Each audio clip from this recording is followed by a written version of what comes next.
Diciamo che allora il tutto è bello robusto, su questo non si può dire niente. Ci sono due problemi però. Allora, intanto uno, ho visto che ci sono delle perdite piccole di acqua qua e un pochettino qua, ma adesso io non ho voglia sicuramente di smontare tutto di nuovo. Allora, il primo problema è la potenza dell'acqua, che è così. E non è colpa né della nostra acqua, del nostro lavandino, ma più veloce di così non viene. C'è la funzione così, la funzione questa doccetta, e con questo che si può fermare l'acqua, che non è che serve molto, va bene. Poi abbiamo la dossetta che si può spostare e pulire gli angoli e tutto va benissimo. L'unico problema, vedete che qua si bagna un pochettino, e dopo un altro problema è che quando chiudi continua a sgocciolare per un po' e poi si ferma perché rimane sicuramente dell'acqua qui.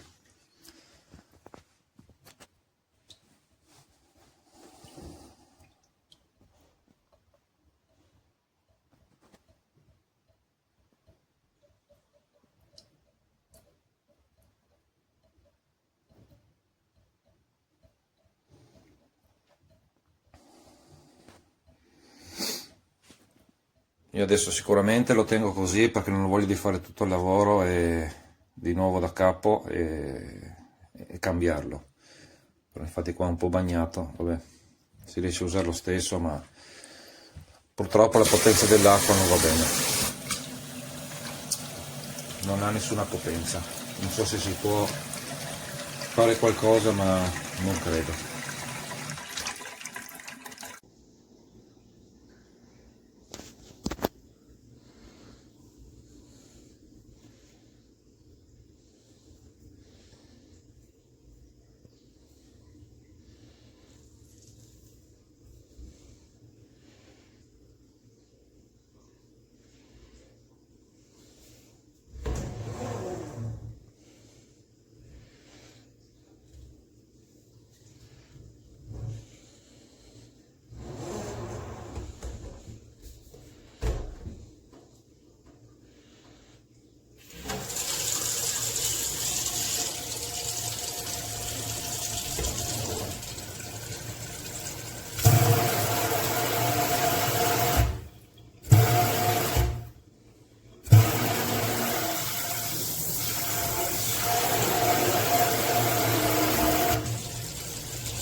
Bonjour à tous, je viens d'acheter ce robinet, j'ai longuement hésité parce que quand j'ai vu le prix, je me suis dit que ça allait être de mauvaise qualité et en fait rien de ça.